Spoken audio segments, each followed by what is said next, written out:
Magandang umaga. Mapagpalang araw-araw ng Lunes. Tayo po ay luluto po tayo ng chicken legs inasal. Dito po sa Edmonton, Alberta. Super yummy po mga kapatid. Yan po na po. Yan na po ang aking finished product. Meron pa po 4 na titira. Niluluto ko pa po para sa lunch namin ng aming bisita na galing sa Calgary. The Aerobista and family. Nandito po sila sa Edmonton kasi meron po silang mission sa Philippine Embassy.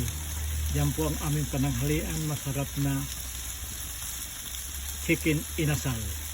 Please subscribe mga kapatid, mga brother and sisters. Huwag po niyo kalimutan ang aking munting channel, Pedro Balading. Salamat po. God bless.